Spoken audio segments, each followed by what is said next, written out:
I'm sort of a completionist. Last year I played through my first ever JRPG with Atelier Ryza, and I fell so in love with the characters, the world and the atmosphere that I just had to get the sequel. Which is why today we're playing...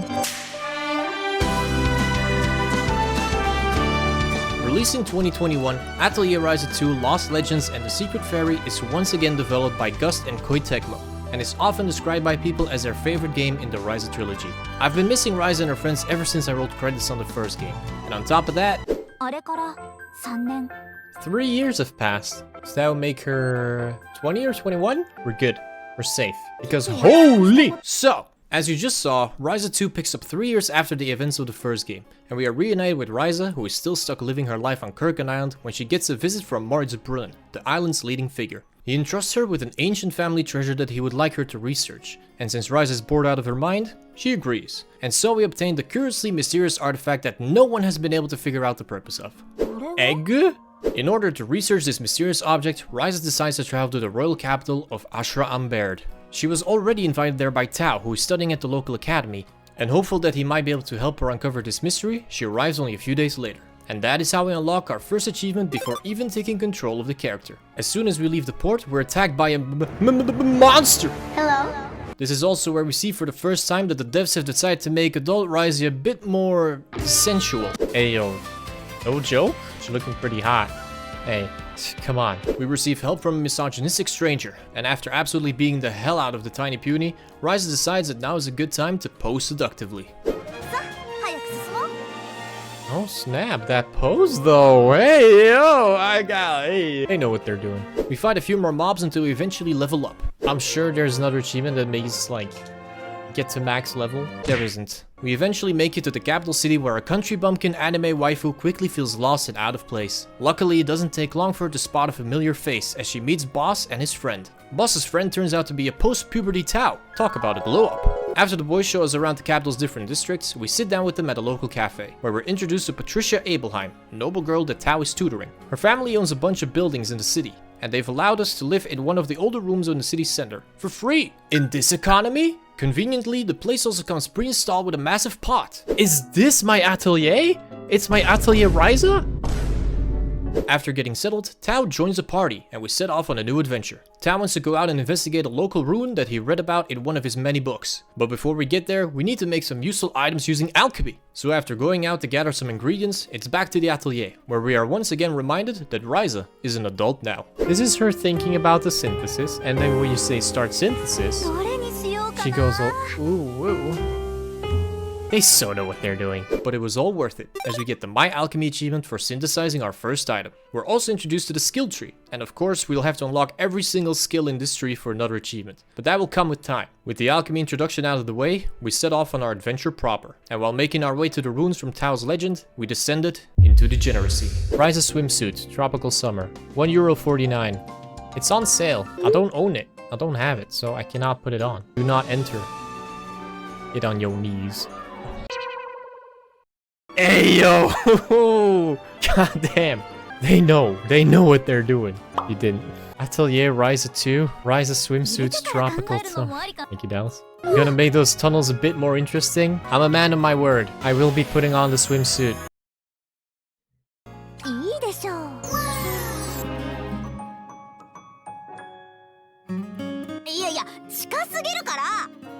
Yep. This is what you paid for. It doesn't even fit, dude. God damn. This is goddamn, dude. God. You're welcome, chat. This is what Dallas wanted. Oh god. It's so immersion breaking, man. My wholesome story. Thank you, Dallas. I told you I kept the receipts. Anyway, we finally get to the ruins and start exploring. And it's not long before we find... Oh, for fuck! Enough! Can we stop gooning and just get back to the game now, please? For the love of God! We find an ancient artifact, which turns out to be a magical compass. When we get back to the atelier, the mysterious artifact that we got from Boss's dad back on the island starts glowing. And before you know it, we've made an adorable new best friend who comes packaged with his very own achievement. This is Fee.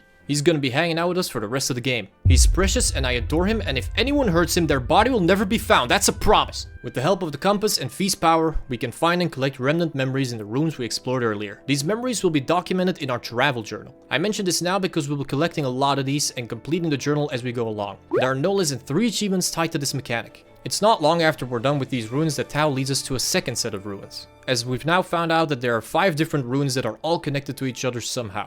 After opening the door with the key we found earlier, we go, enter the hole.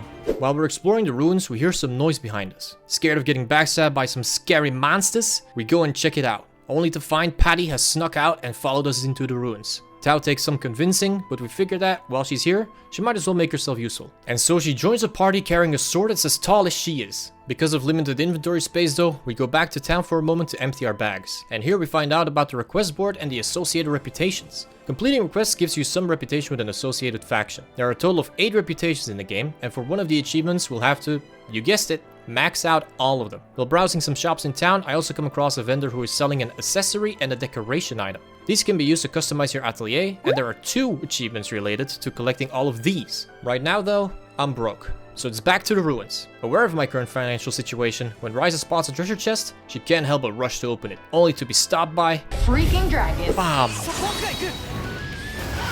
Physical damage, I can do that. I like that you can do multiple things in one turn now. Yes.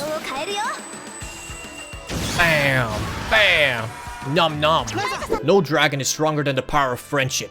And when it finally goes down, we unlock the Giant Hunter achievement. With the dragon taken care of, we can finally open the chest, which contains an emerald band, as well as another achievement. The emerald band allows us to spidey swing to new places, allowing us to continue through the ruins. It's on the other side of this gap where we run into an enemy enveloped in a dark shadowy aura. While my first instinct is to avoid it, the compass says it's standing on a memory that we need to collect. We fight the nightmare spirit, and after blowing it up with some good old-fashioned gunpowder, we not only gain access to the memory it was guarding, but we also unlock Shadow Exorcism. We once again find our path forward blocked when we stumble across a red memory. We deduce that the big broken clock above our heads probably has something to do with opening the way forward. After collecting enough memory fragments, we complete the journal research, unlocking the recipe for the living bell fragment. We return to the atelier to make it, after which I get distracted, of course. While out on the town, we run into the misogynist from before. His name is Clifford. He's a treasure hunter, and as it turns out, not actually a bad guy.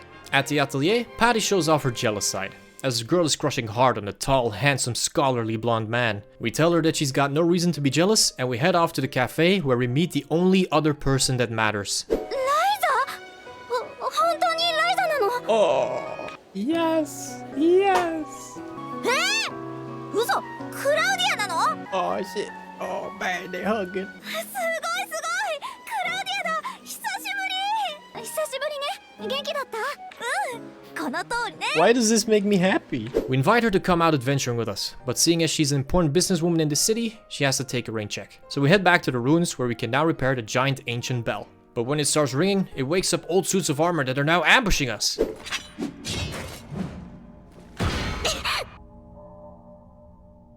Ah, shit. Little best boy Fee ends up being an absolute hero and saves Patty from the brink, forever solidifying their friendship. It was all worth it, as it turns out that ringing the bell did indeed open the door that was blocking our path. We continue deeper into the ruins until we come across a big magical monster that seems to be guarding some sort of treasure. And I love treasure. That means it's gotta die. Just this. It's broken! Now we deal additional damage. Ay ay ay. Ooh. We managed to beat up the mysterious creature and scare it off, never to be seen again. That is until we open the treasure chest that it was guarding to find a magical spirit beast whistle. When Ryza blows on it, the beast reappears, only this time it's not attacking us. If anything, it wants Ryza to ride it. I mean, who doesn't? And just like that, we've unlocked ourselves a mount, which comes paired with another achievement. With the creature taken care of, we also managed to collect the last few memories that were hidden in these ruins, and after piecing them together in our exploration diary, we unlock Ruins Explorer for fully completing our first set of ruins. A few seconds later, we enter the final chamber of these ruins and also unlock our next story achievement for finding the mana crystal in the Maiden's Catacombs. Before we know it, Fee starts nom-nomming all the mana out of the crystal, and it powers us up, unlocking more skills in the skill tree. While the gang is exploring the rest of the chamber, trying to figure out what all of it was built for, we're suddenly joined by some familiar feet and faces. It's none other than Empel and Lilagi. Yeah, damn! Still looking fine as ever. They let us know that they'll be around investigating the same ruins as we are. but they won't be joining us for this adventure. So for now, it's back to the atelier, where we try to figure out just what the hell Phi is, when we are suddenly interrupted by a Gmod ragdoll slamming the door. Somehow, the pony that was at our atelier in the last game found its way here, and just like back then, we can feed it stuff and send it out to gather things for us. This will be important later.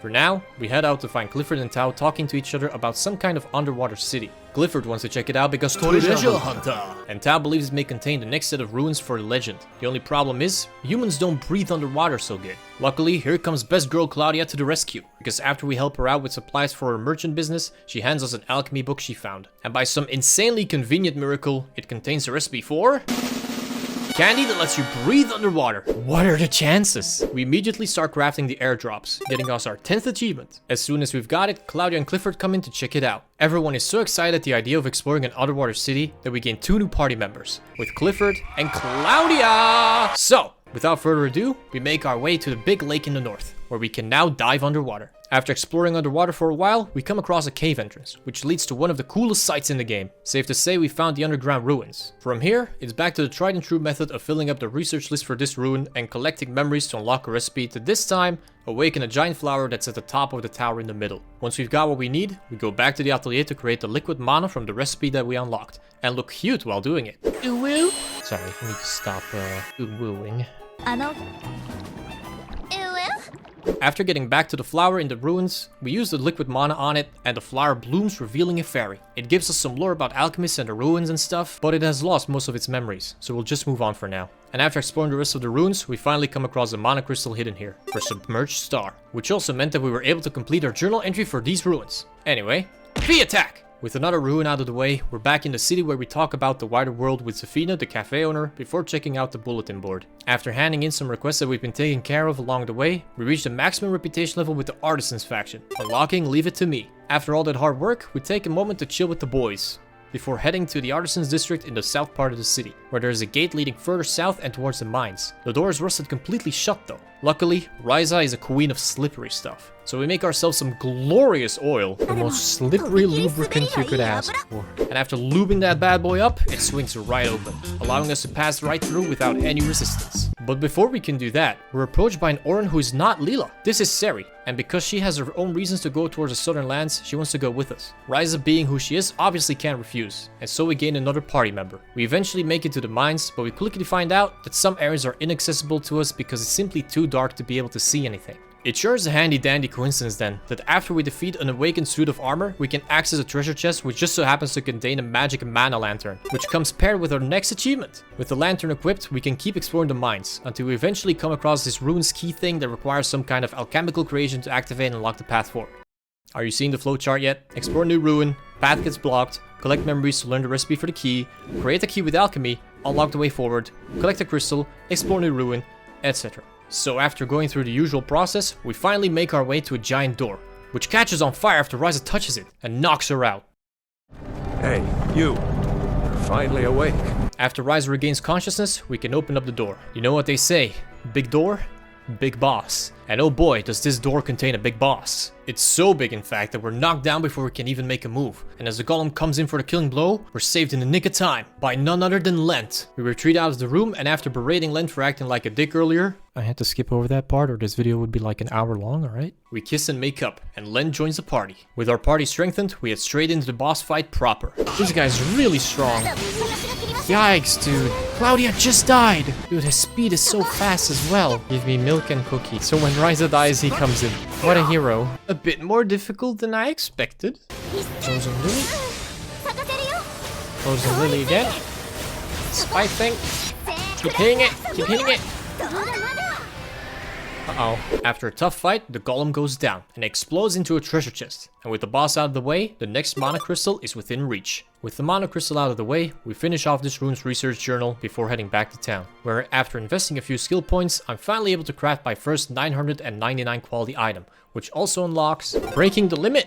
Next, we tickle a good boy before heading outside to progress some of the character event storylines for Cassandra the farmer girl, our companions Claudia, Seri, and Clifford, as well as our old friend Boss. I would die for you, you cute fluffy little bastard. We make so much progress with these character events in fact, that we find out about Patty's crush on Tao, have a tea party with Claudia, completing her storyline and unlocking best friends forever, Then we create a nice little palm tart using Cassandra's homegrown ingredients, completing her story and unlocking Plentiful Harvest. And we even get another achievement for completing Zafina's story with drawing a crowd. With some solid progress made on the character events front, completing 3 of the 11 stories and achievements, we head back to the atelier to do some crafting in preparation for the next set of ruins. It's here we unlock the Evolution Link ability, allowing us to combine 2 items together to give them an extra effect. And for doing our first evolution link, we unlock Stronger and Stronger. Unfortunately, we have to be brought back to reality when Empel and Lila visit us with some really bad news. Our fluffy boy Fee hasn't been doing too well, and they've just figured out that without the underworld mana, Fee can't survive in our world. The only reason he's been around for this long is because he's been absorbing the mana from the crystals in the ruins. We inform our friends of the situation, and in this tale about friendship, of course they all band together to find the next ruins and save Fee. So after completing Lens events and putting him in the enviable position of getting headpats from a couple of beautiful women, God, I wish that were me, we make a special tree sapling to take him to the next rune so that we can instantly grow a tree bridge and cross a gap into the next region, which ends up being a mana-filled forest. It doesn't take much exploring before we find ourselves walking into a purple fog, which looks pretty poisonous to me, but according to Lent it's called man-eating mist, so that's totally fine. Wait, no, it is poisonous. Obviously that's gonna need taken care of. So we continue exploring the forest looking for a way to get rid of the poisonous mist, when along the way we come across another fabulous creature, like the one that became our mount. And it's here where we use our first ever failed drive.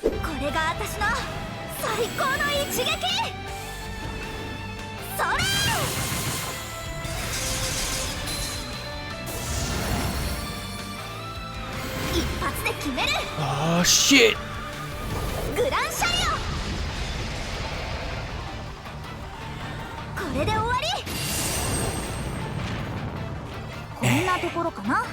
After taking care of the monster and continuing our exploration, we find our path blocked by a really large boulder. Unfortunately, Lent fails to channel his inner Chris Redfield and is unable to move it out of the way. Sari says it's probably been put there by the fog, somehow. Luckily for us, we find a massive white tree just around the corner, and it looks like this is the root cause of the poison fog and the blockade. When Ryza touches the tree, she gets thrown into a memory, where we find out that maybe this poison was put there for a reason. That's a freaking Phileas! Enemies from the first game! Anywho, same as before, we did a bunch of research and craft the item needed to solve this puzzle in this ruin, even though it's a forest. Incense in hand, we make our way back to the forest to burn it in a special oven. And as the incense spreads, the fog disappears, allowing us to continue on further into the forest. At the heart, we find a pyramid with a mana crystal on top. Making our way there, we climb the pyramid only to be greeted by a bona fide dragon. But nothing will get in our way when the stakes are saving Fee. So we fight!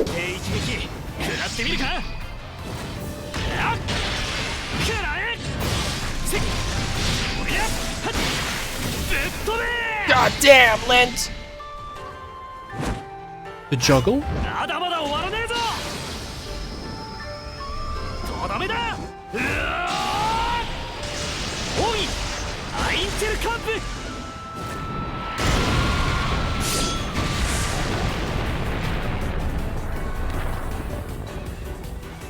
We manage to defeat and scare off the dragon, clearing the way to the mana crystal. And when we let Fee eat his fill of mana, we unlock Misty Forest for getting to the end of this ruin. During our stint back in town, we knock out a whole bunch of achievements. Starting off with completing boss's character events for Back to Normal achievement. We then put all of our earned skill points to good use and unlock the final alchemy skill in the skill tree for Alchemy Compilation, which is our first gold achievement. Look at that! Next, we finish up playing matchmaker for Patricia and Tao and finally get her to make a move on the guy. Also completing her character events and unlocking Courage by your side. After that, we unlock Decoration Master while taking care of some side quests and receiving the last decoration item as a reward for completing one. With that done, we get Core Element released after gathering enough core shards to unlock the second elemental diamond in our core items menu, allowing a second element type to be buffed. Next, we find Tao hiding away, burying his nose in some books instead of going out and getting some bitches. You're just like me, for real! For completing his character events, we get Overflowing Passion. Then it's back to the cafe to turn in the last request we need to raise the final reputation to its max level, making us a city superstar.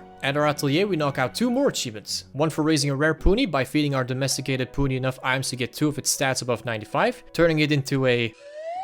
whatever the hell that word is, pony? Unlocking Pony Master. And for applying an essence vial during the synthesis of an item, we get Essence User. After that rapid fire of achievements, which took 3 streams and about 10 hours in reality, we get to the last ruin and find a giant inactive mana heart hanging from the ceiling. If you don't know where this is going by now, then shame on you, because of course, we find the path ahead blocked by an artificial dragon skull, and the only way to get it to move out of the way is to... collect enough memories, and complete the necessary research to unlock a recipe, and then create a special item using alchemy that we can then go back and use that massive suspended heart to reawaken it, which opens a path forward. It ends up leading into a frozen underground cave system, and it doesn't take long at all for us to find the crystal hidden within. I mean, look at it. It's right there. It was so easy. Almost too easy. Called it! Oh my god, that's huge. Intro and everything. Oh god, this is gonna be tough. Oh shit, I'm not ready for this. Now we go for the fatal drive. Probably dumb, but here we go anyway.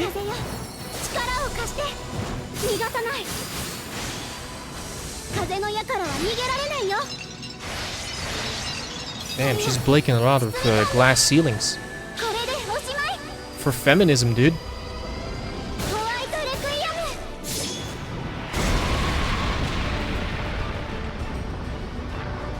What a nuke? 0 damage? That's a shame.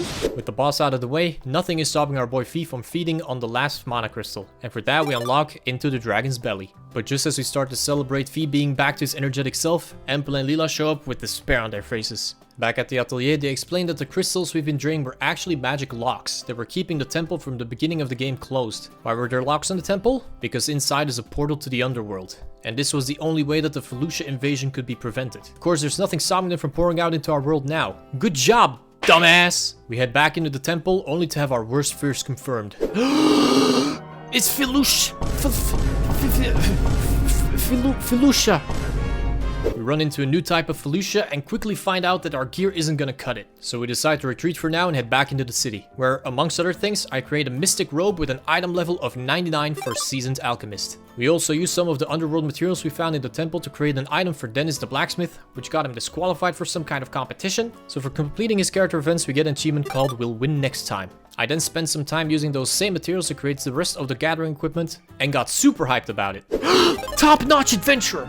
Worth it. Fucking worth it, dude. Let's go. With a title like that, I felt more than ready to head back into the temple and continue exploring. We quickly run into a special chest containing the last clue to our research list and giving us research enthusiast. With all of the research avenues opened up, we set about collecting the remaining rune fragments and memory vestiges. And after picking up the last one, we unlock Guided by the Compass. Now that we've got all of that collected, we waste no time and start solving the remaining puzzles in the exploration diary. Once the final one is complete, we get our second gold achievement. Moving into the next room, we find ourselves in the most final boss arena looking place in the history of video games. And that right there is a portal to the underworld. And here comes the final boss. Oh, yikes.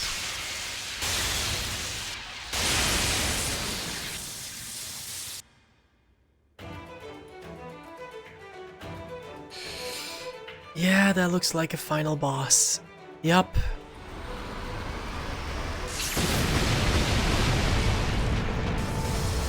Yup.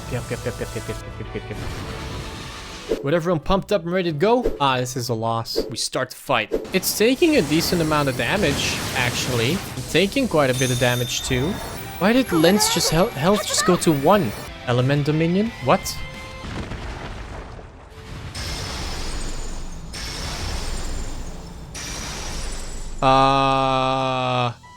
Yikes. Things are looking dire when the boss starts charging up its super move. I desperately try to break the boss before its next turn, which will surely wipe out the whole party, but it's not looking good. In last ditch effort, I go to my items and... I don't know if I'm gonna be able to break it with this. I don't know, man. I don't know, man. La Bomba and everything.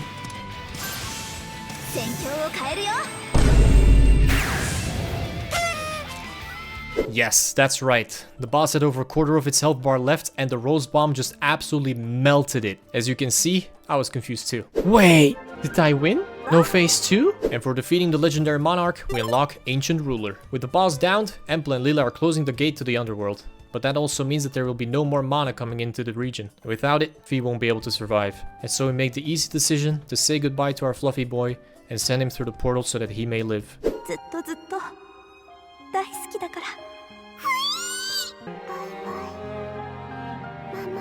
My heart, man. With the ruins explored and Fee gone, Ryza decides it's time to leave the city and go back home to the island. And after saying goodbye to everybody, we gather up our things and make our way out of the city to sneak off back home. But of course, all of our friends ambush us at the front gate and they give us the happy feel-good ending we all secretly were hoping for. I'm sure that we'll all meet again another day. At least Fee didn't die. Guess I'll play the third. But before we can get to that, we still got 10 more achievements to unlock. With the story done, we load the save to before the final boss and start off by finishing the last few character event arcs. Starting by talking to Romy the Merchant to complete the character events for Romy the Merchant, unlocking Romy the Merchant. Next, we finish helping Clifford find the legendary treasure he was hunting for, but after a whole bunch of effort, all we get is an achievement and a kind of cliche life lesson.